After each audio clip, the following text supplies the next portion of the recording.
Every unsolved murder file tells two stories. One belongs to the victim, a life interrupted, frozen in time.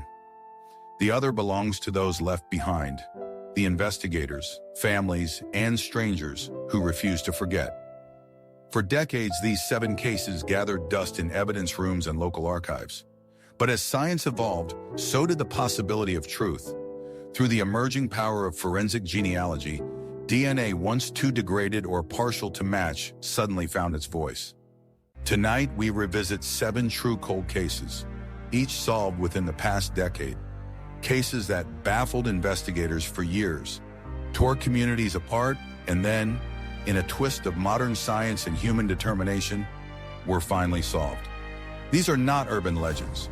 They are real investigations drawn from police reports, forensic records, and court documents. Each solved, each verified, each one revealing just how far the pursuit of justice can reach, even after half a century of silence. From a kidnapped cheerleader in Texas, to a nameless girl buried by a highway, to the case that exonerated an innocent man after 30 years of pain. Every story tonight carries one thing in common. The truth was there all along, locked in the evidence, waiting for someone to listen. Before we open these forgotten files, take a moment to step closer. Every story you'll hear tonight was buried once, in dust, in silence, in fear. But truth has a pulse, and here we listen for its echo. Subscribe to Criminal Minds Archives, where the voices of the lost are finally heard again. It was February 16, 1974, a Saturday night in Fort Worth, Texas. 17-year-old Carla Jan Walker was a senior at Western Hills High School. By every account, she was the kind of person who drew others in, a cheerleader, good student, close to her family. That evening, she attended the Valentine's Day dance with her boyfriend, Rodney McCoy, a star football player. Afterward, they drove to a local bowling alley, parked in the lot, and talked. The kind of quiet teenage moment that should have ended with a kiss goodnight. Instead, it became the start of a nightmare that would haunt the city for decades. Around 12:30 a.m., the couple sat in McCoy's car when a man suddenly yanked open the driver's door. Rodney later told police, "He pointed a gun at me. I thought it was a .22 and told me not to move." The man struck Rodney on the head, knocking him unconscious. When he came to, Carla was gone. Only her purse and the panic of silence remained. Rodney stumbled to Carla's home around 1 a.m., blood running down his face. Her parents immediately called the police. But in 1974, missing person cases didn't trigger the same urgency as today. By the time officers arrived, the trail was already growing cold. 3 days later, February 19, 1974, a man walking near Benbrook Lake, just southwest of Fort Worth, spotted something in a culvert. It was Carla's body. She had been beaten, sexually assaulted, and strangled with a leather strap, likely her own belt. Her clothes were partially removed. The autopsy confirmed she had been alive for some time after the abduction, meaning her killer may have held her captive. The brutality shocked even veteran detectives. They collected what they could: fibers, clothing, and a small semen sample from her bra, all meticulously stored in 1,970 S-era evidence bags. But technology at the time couldn't make use of it. The killer had vanished, leaving behind only whispers and fear. In the following months, police questioned hundreds of men, from known offenders to classmates. Tips poured in, but each led nowhere. Detectives focused briefly on a local man named Glenn Samuel McCurley, then 31, who owned a pistol matching the type used in the abduction. He told officers the gun had been stolen. Without evidence, they let him go. The case turned cold.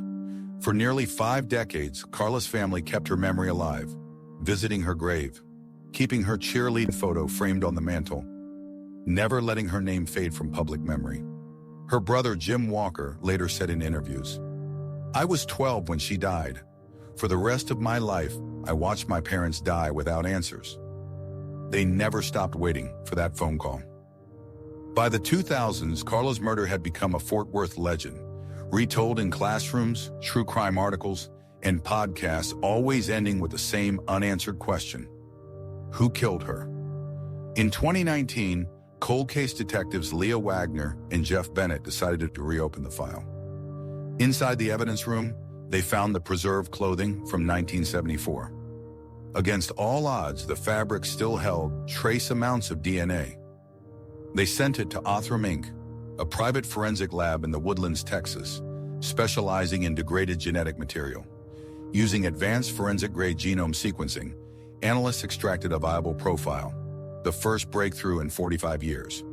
Othram built a genetic family tree using public genealogy databases like GEDmatch, identifying distant relatives. From there, detectives began tracing potential family lines. After months of painstaking genealogical mapping, one name surfaced again: Glenn Samuel McCurley, the same man questioned back in 1974. Investigators discreetly followed McCurley, now 77 years old. They retrieved DNA from items he discarded: a soda can, a fast food straw. When tested, the result was irrefutable. His DNA matched the semen found on Carla's clothing.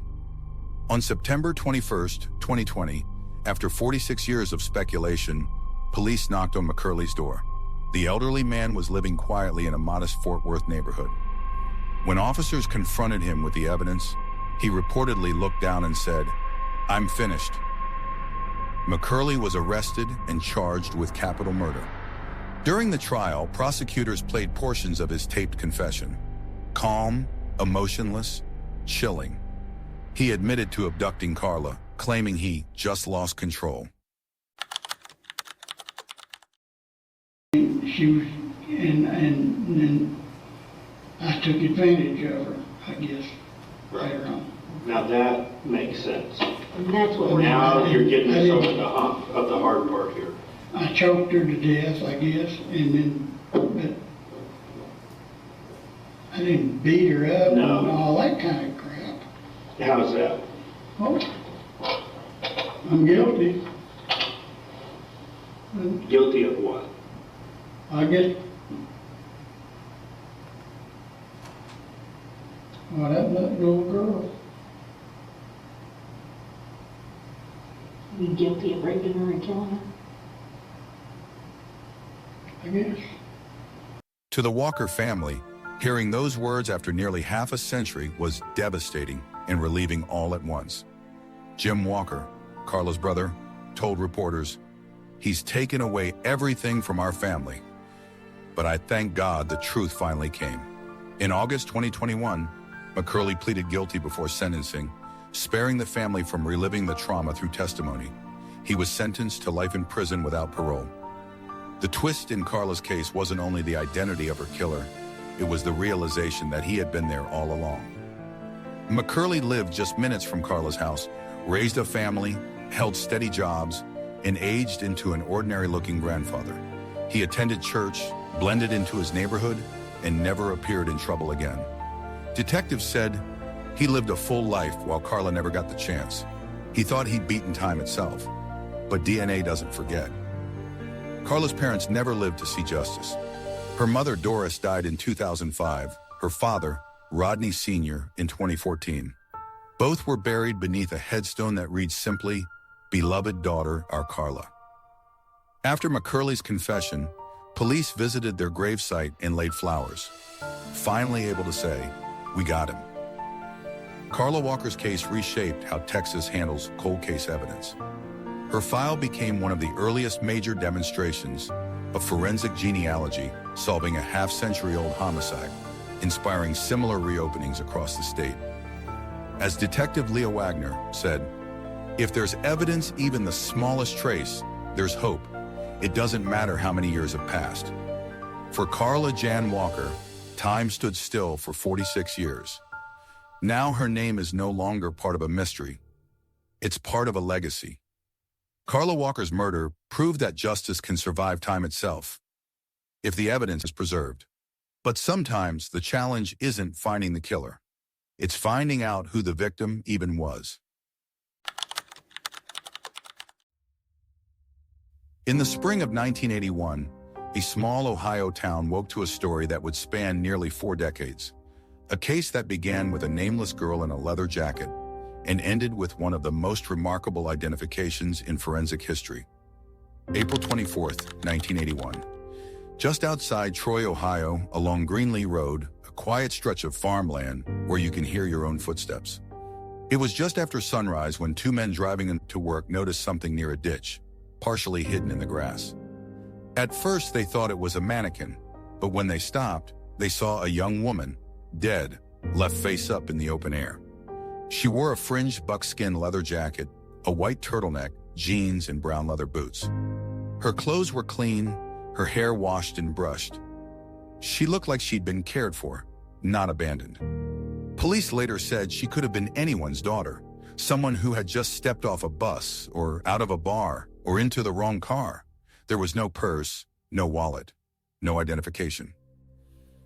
In 1981, without DNA databases or computer-assisted missing person networks, the only tools investigators had were fingerprints, photographs, and luck. The newspapers dubbed her the Buckskin Girl. Miami County Sheriff's detectives scoured the area for tire marks or drag evidence. There was none. The body had been placed there, not dumped in haste. The medical examiner determined the victim had been strangled and bludgeoned. Her age between 18 and 26. Time of death, roughly 36 hours before discovery. A striking detail stood out. Her hair was neatly braided and tied with a rubber band, as if someone had cared for her appearance even after death. Investigators took more than 100 photographs, created composite sketches, and fingerprinted the victim. But no matches surfaced. There was no one in Ohio or the surrounding states who matched her description and was missing. The girl's remains were buried in Riverside Cemetery under a stone that read simply, "Known only to God, the Buckskin Girl." The case haunted local law enforcement. Detectives rotated, retired, died, but each generation passed the file down like a family heirloom. In 2001, Sheriff's investigator Steve Hickey reopened the case, hoping that advances in DNA might yield something new. He sent preserved biological samples to the FBI lab in Quantico. The profile was entered into CODIS, the national DNA database. No match. In 2010, facial reconstruction artists produced a new 3D model. Posters were mailed across the Midwest. Again, nothing. For decades, she remained an identity without a story, a reminder that the mystery of who can hurt as much as how. It's one thing to lose someone you love. It's another to not even know who you've lost. In 2017, the Miami County Sheriff's Office partnered with a then little-known nonprofit called the DNA Doe Project. Founded by genetic genealogists Dr. Colleen Fitzpatrick and Margaret Press, the group used genealogy websites like GED Match to build family trees from unknown DNA, the same emerging technology that would later identify the Golden State Killer. The Buckskin Girl's preserved DNA was sent to a specialized lab for extraction. Using advanced sequencing, the lab recovered a full genetic profile, which the DNA Doe Project uploaded into genealogical databases. Slowly, a map of distant relatives began to emerge. The team spent months building connections, one match at a time, tracing family trees through great-grandparents, siblings, and second cousins. Then, a name began to appear repeatedly in their analysis: Marcia L. King. Marcia Lenore King was born in 1961 in Little Rock, Arkansas, and raised in the Midwest. She had been missing since around 1980. Her family, though small, never knew what happened to her. They thought she might have started a new life somewhere else. When investigators contacted her relatives and obtained comparison DNA, the results confirmed what they had hoped for and feared. On April 11, 2018, the Miami County Sheriff's Office announced that the Buckskin Girl had a name. After 37 years, the unknown woman was positively identified as Marcia L. King. In the press conference, Sheriff Dave DeChalk said, "For 37 years, we called her Buckskin Girl. Today, we can finally call her by her rightful name, Marcia." The crowd fell silent. Some reporters cried. For the first time in nearly 4 decades, Marcia's mother had an answer. Marcia's life, once a collection of missing person notes, began to fill in. She had been a traveler, moving through states, staying with friends, working small jobs, exploring life on the road. Investigators traced her final movements to Louisville, Kentucky, where she had stayed briefly before heading north. Some believe she may have hitchhiked through Ohio, possibly trusting the wrong person. The exact circumstances of her murder remain unsolved, but the identification allowed detectives to reopen leads with new direction. In 2018, the FBI, local law enforcement, and genealogists continued to examine male DNA found at the scene, hoping to match it with new genealogical profiles as databases expand. While the killer has yet to be named, Marcia King's case changed history. It became one of the first successful applications of forensic genealogy to identify a homicide victim rather than a perpetrator.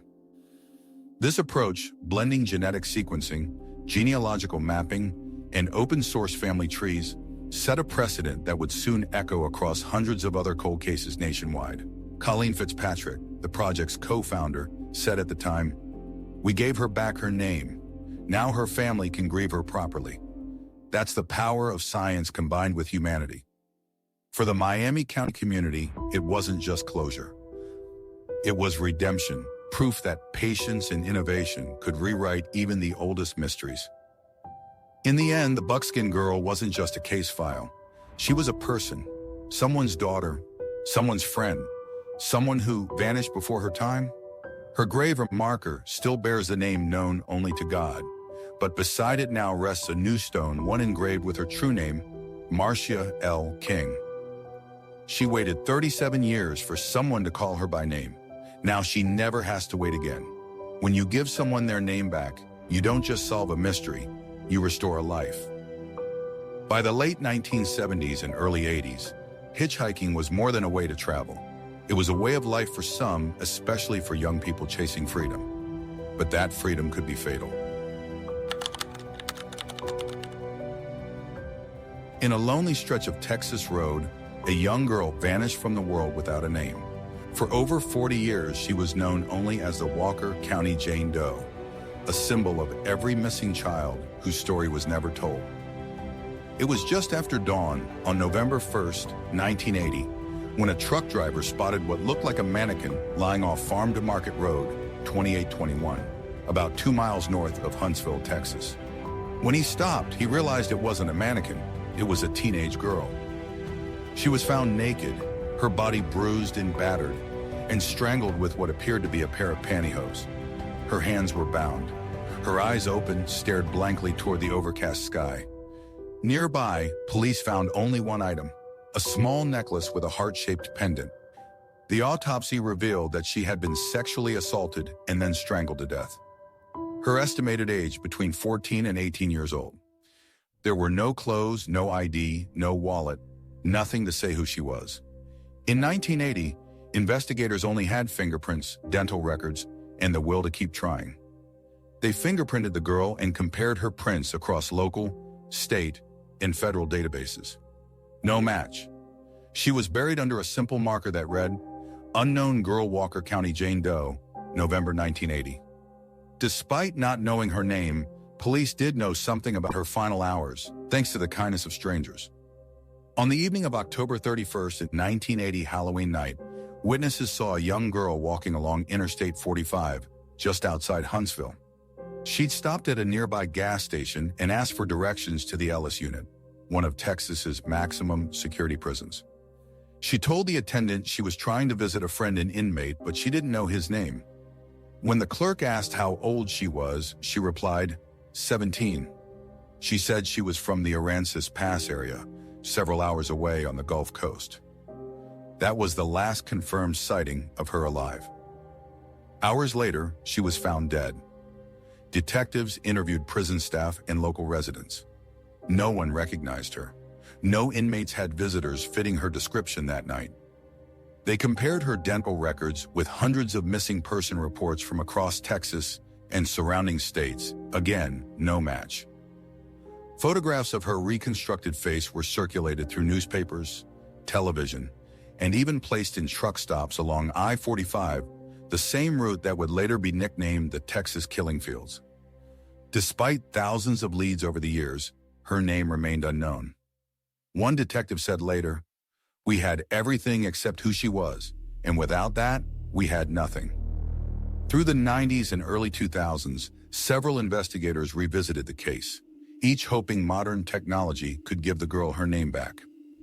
In 1999, Walker County authorities exhumed the body to collect DNA. Her genetic profile was uploaded to CODIS, but still, no matches. The case grew cold again. Yet the story haunted locals. The community placed flowers on her grave.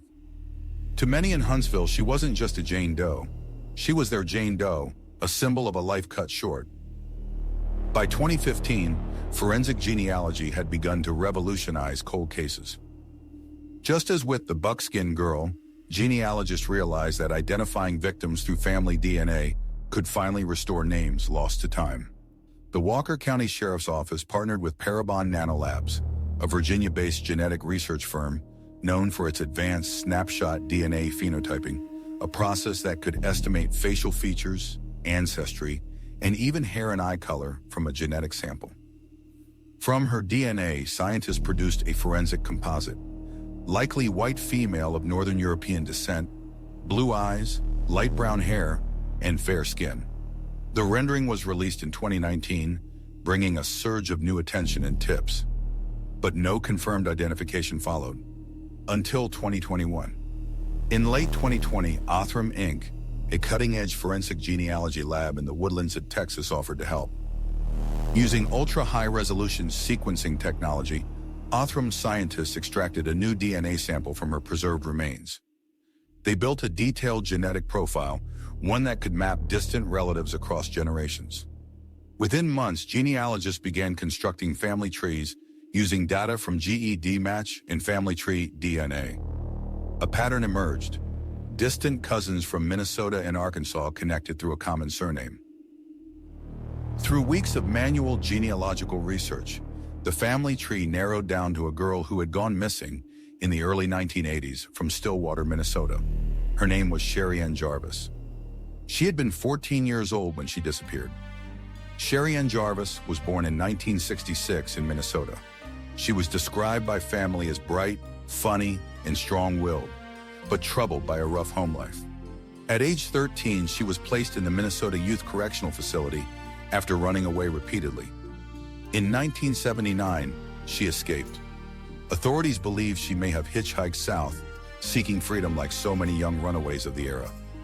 She was last seen in Stillwater in 1980. Her family filed missing person reports, but records were incomplete and often lost when agencies failed to share information across state lines. By the time her body was found in Texas, no one connected the two. On November 9, 2021, more than 41 years after her murder, the Walker County Sheriff's Office held a press conference. Sheriff Clint McRae stood before a crowded room of reporters and local residents. After 4 decades, we can finally tell you her name. The Walker County Jane Doe has been identified as Sherri Jarvis, born March 9, 1966. There was a pause, then quiet applause from the back of the room. The sheriff continued. Sherri was just 14 years old when she was murdered. Her family searched for her for years. Now they know where she is. Her surviving relatives, who still lived in Minnesota, released a statement thanking the Walker County Sheriff's Office and Othram Labs. Sherri was deeply loved. We prayed for answers, and now we have them. We can finally bring her home. Her remains were reinterred under a new headstone, bearing her full name, ending 41 years of anonymity. Though Sherri's identity was restored, her killer remains unidentified. Investigators believe she may have been picked up while hitchhiking, possibly by a truck driver traveling I-45, the same route linked to numerous unsolved murders in the Texas killing fields. Cold case detectives continue to test male DNA evidence preserved from the scene using advanced genealogy, a process that could one day reveal the perpetrator, just as it did in the Golden State Killer case. For 41 years, Sherri Jarvis was a mystery, a faceless entry in the Walker County case files. Now her name echoes where silence once stood. She was only 14. She ran away to chase a life of freedom and found the opposite. Science may have restored her identity, but justice still waits. Somewhere out there, someone knows what happened that night in 1980. And Texas investigators, even after 4 decades, haven't stopped listening. Every name recovered is a promise kept that no victim, no matter how long forgotten, will ever be truly lost.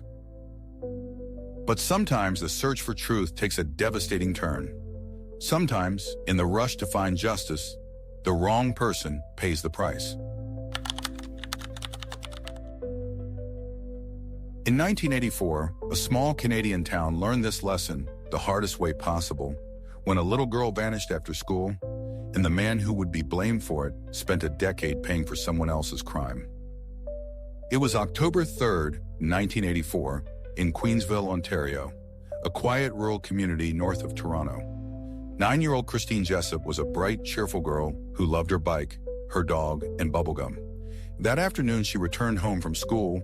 Her mother was visiting Christine's father, who was serving time for a minor conviction. When Janet Jessop came home around 4 p.m., Christine was gone. Her backpack was still by the door. Her bicycle leaned untouched against the fence. The search began immediately.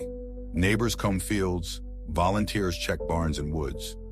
Flyers went up overnight, her smiling face soon familiar across Ontario. But weeks turned into months, and then, on December 31st, 1984, a farmer discovered skeletal remains in a field near Sunderland, 50 kilometers away. Christine had been sexually assaulted and stabbed to death. A nation's heartbreak deepened into horror. With little evidence and mounting pressure, police needed answers, and in their desperation, suspicion fell on a quiet young man who lived next door. Guy Paul Morin, 24 years old, was an introverted factory worker who played clarinet in his spare time. He didn't fit the small-town mold: eccentric, polite, distant. To investigators, that difference was enough. They interviewed neighbors, collected circumstantial evidence, and by April 1985, Morin was charged with Christine's murder. Despite the lack of physical proof, no matching hair, no DNA link, the prosecution painted him as a strange loner with a dark side. In 1986, a jury acquitted him. But prosecutors appealed, and in 1992, after a second trial, Morin was convicted and sentenced to life in prison. He would spend 18 months behind bars for a crime he didn't commit. But even as Morin sat in his cell, science was changing the world outside. By the mid-1990s, DNA technology was transforming criminal investigations. Evidence from Christine's clothing, stored carefully for a decade, was re-examined. The results were irrefutable. The DNA from the crime scene did not match Guy Paul Morin. He was exonerated in 1995 after 11 years of suspicion and legal battles.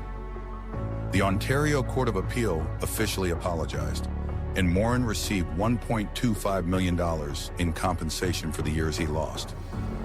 But his reputation and his peace were shattered. For the Jessops, the exoneration didn't bring closure, only more questions. If Morin wasn't the killer, then who was? For decades, the case went cold. Detectives came and went, tips dried up. Yet the image of Christine, her smile, her innocence remained etched in the minds of everyone who had searched for her. By 2020, advances in forensic genealogy reignited hope. The Toronto Police Cold Case Unit, working with the Center of Forensic Sciences, uploaded the unknown male DNA profile from the 1984 crime scene to genealogical databases. Analysts compared thousands of genetic markers, tracing distant relatives, slowly narrowing the tree. And finally, after 36 years, a match emerged. His name was Calvin Hoover, a man who had worked with Christine's father and was a trusted family friend. He had attended family gatherings, shared meals with them, and was even known to Christine.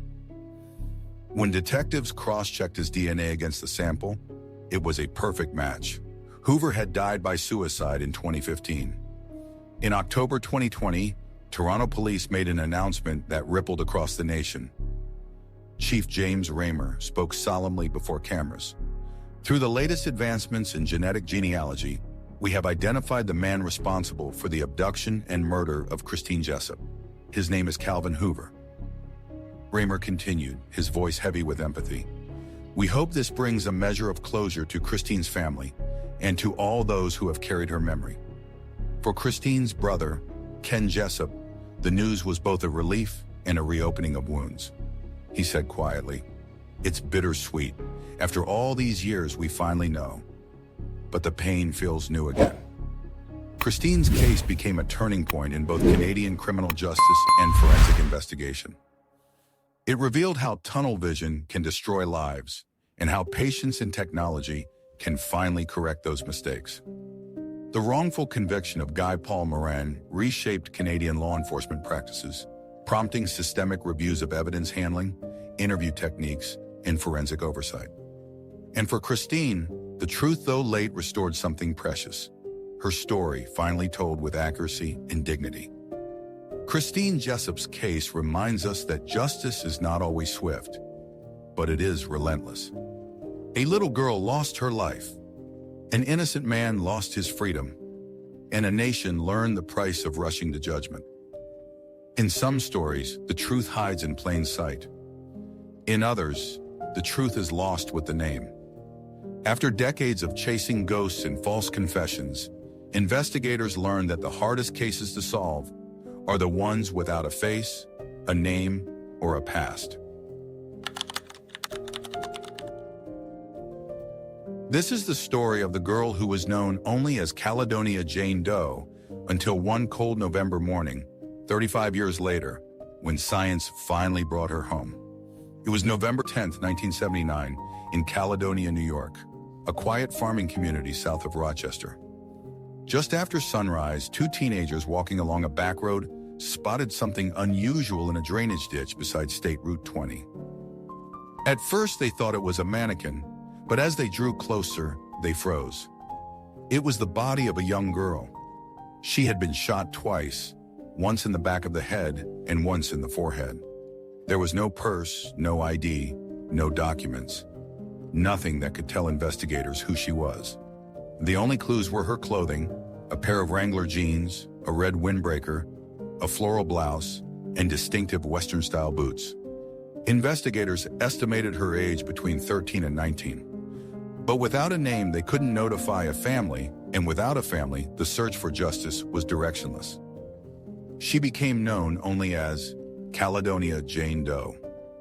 For decades, her grave in Greenmount Cemetery carried no name, only a number and a date. Local residents visited often, leaving flowers, notes, and prayers. Detectives from the Livingston County Sheriff's Office reopened the file countless times in 1980, in 1990, again in 2005, each time hoping new technology would offer a clue. But her identity remained locked away. She was someone's daughter, someone's friend, someone's lost child, but to the world she was simply Jane Doe. In the early 2000s, advances in DNA profiling gave investigators new hope. They exhumed the girl's remains in 2005, taking fresh DNA samples and creating a forensic reconstruction of her face. Images of the reconstruction were circulated nationally through the National Center for Missing Exploited Children, NCMEC, and Doe Network, but no one recognized her. Then, a forensic palynologist analyzed pollen grains from her clothing. The result? She had likely come from Florida or southern states and traveled north shortly before her death. The investigation now stretched across the United States. Still, her name remained out of reach.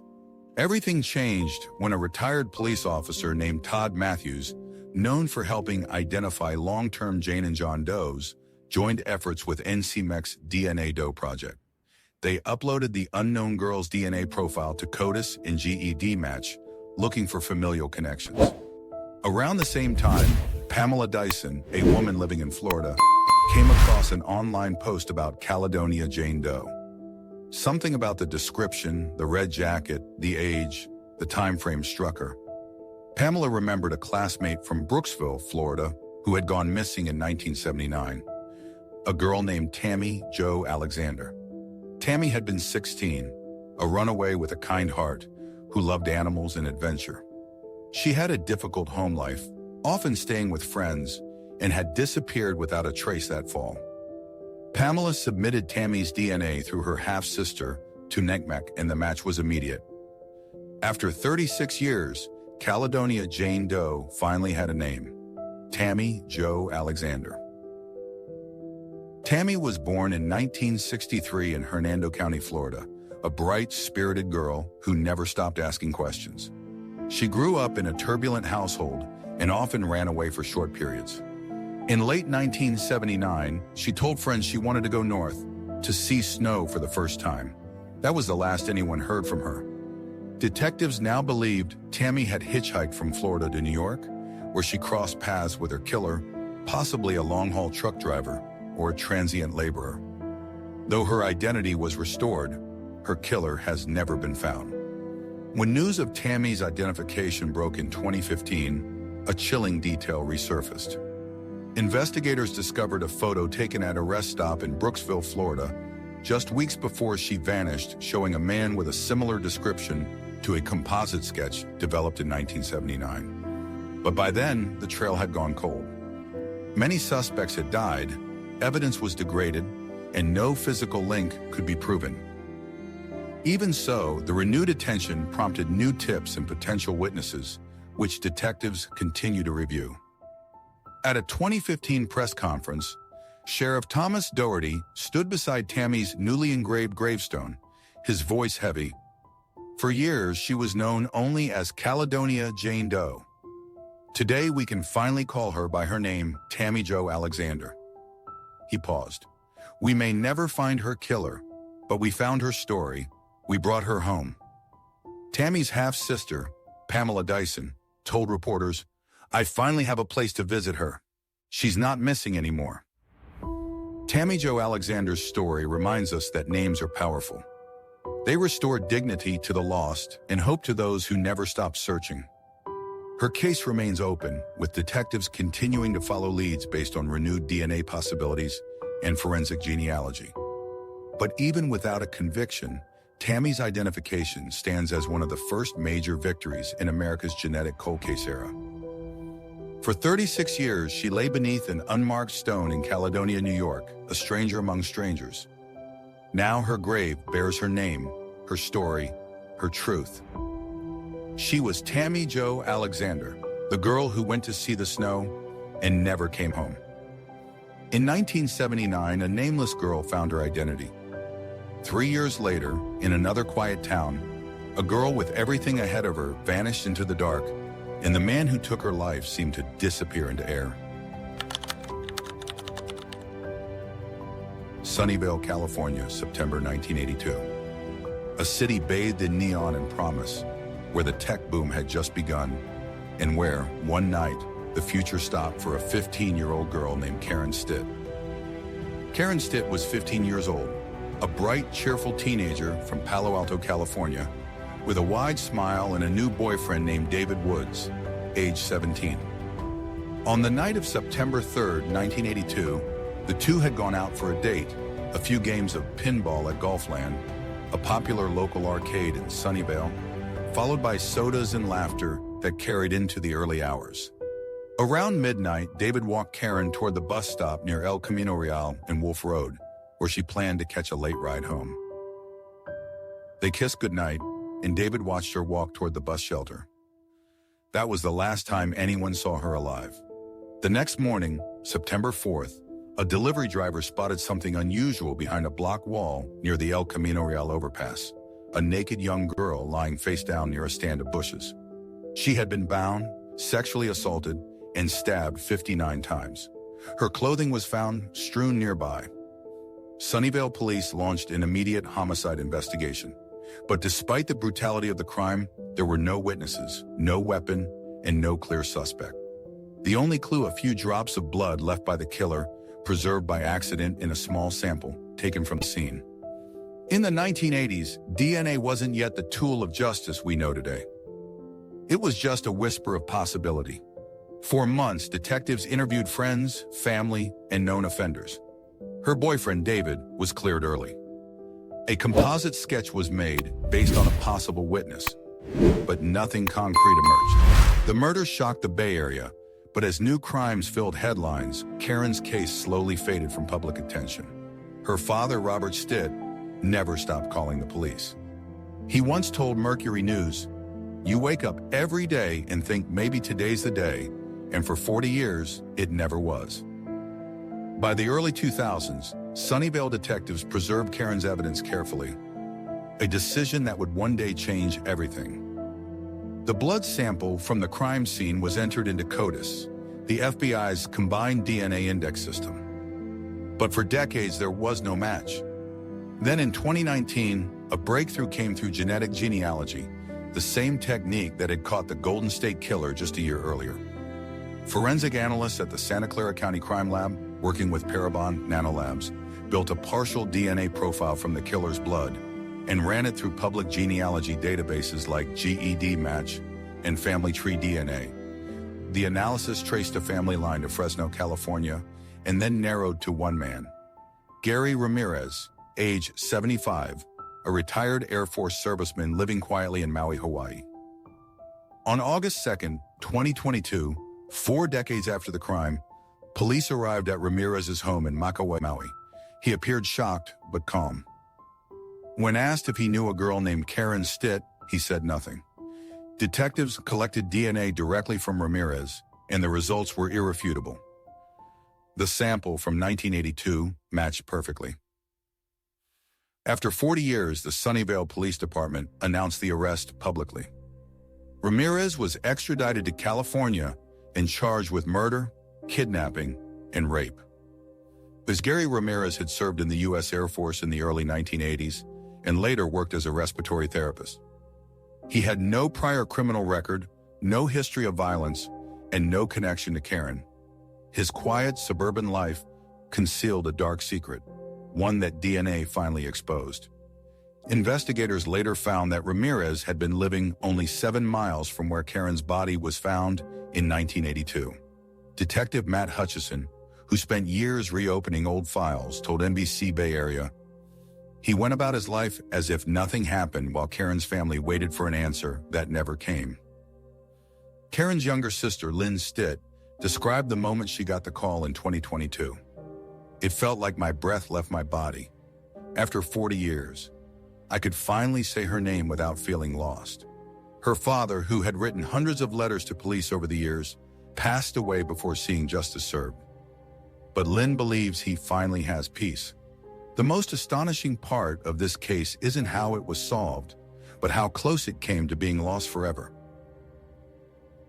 The original crime scene blood sample, the only physical evidence connecting the killer to Karen, had been nearly destroyed in a 1980s storage cleanup. A technician, seeing it was one of the few vials with intact labeling, preserved it in a locked cabinet just in case. That decision, made by a forensic lab assistant in 1982, kept the case alive. Without that vial, Gary Ramirez might never have been caught. At a press briefing in 2022, Santa Clara County District Attorney Jeff Rosen said, "DNA evidence is the silent witness that never forgets. It speaks for those who can't."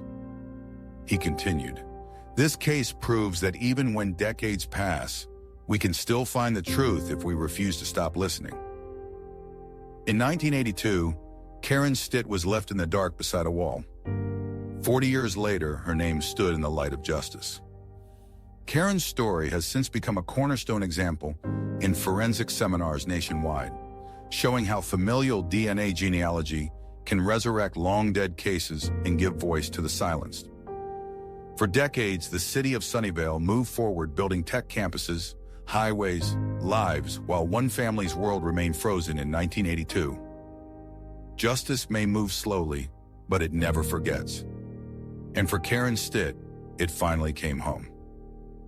In California, justice arrived after 40 years. But on the opposite side of the country, in a town of red brick row houses and Amish farmlands, another family was still waiting, not for decades, but for generations. It was December 5th, 1975, in Lancaster, Pennsylvania, when 20-year-old Lindy Sue Biechler came home from a grocery run and stepped into the last evening of her life. That Friday night was cold but ordinary. Lindy Sue, recently married to Philip Biechler, was decorating her apartment for Christmas. Around 7 p.m., She parked her car, carried in bags of groceries, and turned on the living room light. When Philip came home from work just after 11 p.m., the light was still on, but the scene inside was unrecognizable. Lindy Sue lay on the floor near the Christmas tree. She had been stabbed 19 times in a frenzied attack. A knife still lodged in her neck had come from her own kitchen. On the coffee table sat a half-eaten bowl of fruit and a folded grocery receipt timestamped 8:20 p.m. The killer had struck quickly within an hour of her return home. Lancaster police canvassed the neighborhood, questioning everyone within a mile radius. There were no signs of forced entry, suggesting Lindy Sue may have opened the door to someone she recognized or that the killer slipped in unnoticed. Dozens of suspects were questioned, including acquaintances, co-workers, and even random drifters. All were cleared. The only forensic evidence was a small amount of semen recovered from Lindy Sue's underwear and the knife handle. In 1975, that evidence was useless beyond blood typing. By the early 1980s, DNA technology emerged, but Lancaster's cold case unit lacked funds for testing. The years turned into decades. Her parents died without answers. Her husband remarried, still haunted by guilt. For nearly half a century, Lindy Sue Biechler's case sat on a shelf, a file that grew brittle with age, holding secrets no one could read. Retired detective Tom Cloud later recalled, "We kept her photo on the wall. We'd look at it every Christmas and say, maybe next year." Each new forensic advance brought a flicker of hope. In 1997, her case was one of the first in Pennsylvania to undergo DNA profiling. A male DNA profile was successfully extracted, but it matched no one in CODIS, the national database. The unknown killer had left his mark, yet remained invisible. By 2020, genetic genealogy had already solved dozens of impossible cases. Detectives from the Lancaster County District Attorney's Office partnered with Parabon Nanolabs to revisit Lindy Sue's evidence. Genealogist C.C. Moore, known for her work in identifying the Golden State Killer, constructed a complex family tree based on distant relatives from public DNA databases. After months of analysis, one surname stood out: Sinopoli, a family with deep roots in the Lancaster area. The focus narrowed to David Sinopoli, then 68 years old, who had lived in the same apartment complex as Lindy Sue in 1975. Detectives began quiet surveillance. In early 2022, Sinopoli dropped a coffee cup into an airport trash bin at Philadelphia International. The cup was collected, tested, and the DNA matched the sample from the 1975 crime scene. After 46 years, police finally had their killer. On July 17, 2022, David Sinopoli was arrested at his home in Lancaster County. He was charged with criminal homicide, taken into custody without incident. District Attorney Heather Adams announced, "This case was solved with the combination of new technology and the unwavering dedication of law enforcement." This arrest marks one of the oldest cold case prosecutions ever achieved through genetic genealogy. Born in 1956, Sinopoli was a quiet, reserved man who had worked various maintenance and construction jobs. Neighbors described him as polite but distant. He lived in the same building as Lindy Sue Biechler at the time of the murder, though they were not close friends. Investigators believe he attacked her after following her home that evening, possibly motivated by obsession or opportunity. For 46 years, he lived freely in the same city, blending into everyday life, even attending community church events while the Biechler family grieved nearby. In 2023, prosecutors presented overwhelming forensic evidence. The original 1975 DNA sample matched Sinopoli's genetic profile with near certainty. Witnesses confirmed his residence in Lindy Sue's building. No alternate suspect had DNA even close. Faced with the evidence, Sinopoli waived his preliminary hearing. In 2024, he entered a guilty plea to third-degree murder and received a life sentence. It was one of the oldest cold case convictions in Pennsylvania's history. Lindy Sue's surviving relatives issued a brief, heartfelt statement. "After all these years, we have peace. We know who took her from us. We thank every detective who never gave up." Detective Ryan Adams told Lancaster Online, "This case became part of our lives, every lead, every dead end, until the DNA finally spoke. The most shocking twist wasn't who the killer was, but where he had been. All those years, he lived only a few miles from the scene, shopping in the same stores, walking the same streets, attending the same parish. Sinopoli had been hiding in plain sight, protected by time and anonymity, until modern science erased both. For 46 years, the Biechler family carried a wound no one could heal. And then, in a single vial of DNA, the silence broke. From the moment Karen Stitt's blood was preserved to the trace left on a knife in Lancaster, these fragments of truth have endured longer than lies, longer than memory itself. Lindy Sue Biechler was 19 when her life was taken. A daughter, a wife, a dreamer, decorating her first Christmas tree. Nearly half a century later, her name finally shares a sentence with the word justice. Because in the end, justice doesn't fade. It only waits for the right hands, the right science, and the right moment to speak. 48 years, 7 victims, 7 lives stolen, and 7 names finally spoken back into the light. For every cold case, there's a story not just of death, but of endurance. Of families who refuse to forget. Of detectives who refuse to stop looking. And of technology that refused to let the past stay silent. These were not perfect stories. Some found justice only in name. Some never found the killer. But all of them proved one truth, that time may erase memories, but it cannot erase evidence. Each of these victims, Carla Jan Walker, Marcia King, Sherri and Jarvis, Christine Jessop, Tammy Jo Alexander, Karen Stitt, and Lindy Sue Biechler lived in different places, different eras, under different skies. But the threads of their stories meet in one place, the relentless human need to know why. For decades, their names sat in evidence files, reduced to case numbers and faded Polaroids. But behind each one were people, detectives who retired, still haunted, mothers who prayed every night, communities that refused to give up. In the past decade, a revolution quietly unfolded in the world of forensics. Genetic genealogy, the science of connecting DNA to family trees, turned cold cases into living stories again. Through fragments smaller than a grain of salt, investigators found killers who thought they'd escaped time itself. They found daughters once thought lost forever. And they gave names back to the nameless. Technology didn't just change investigations. It changed history. But justice, even when it comes, carries a price. It doesn't erase the years of grief or bring back the childhood stolen by fear. It doesn't undo the mistakes of rushed judgments or the agony of parents who died waiting. Justice doesn't end pain. It simply gives it a name. Across America and beyond, thousands of cold cases still wait, locked in evidence rooms, hidden in forgotten boxes, marked only by a tag that says, pending. But every year, another file opens, another voice is heard, another name is restored. Because truth isn't just found in the present, it's dug up from the past, dusted off by those who refuse to let silence win.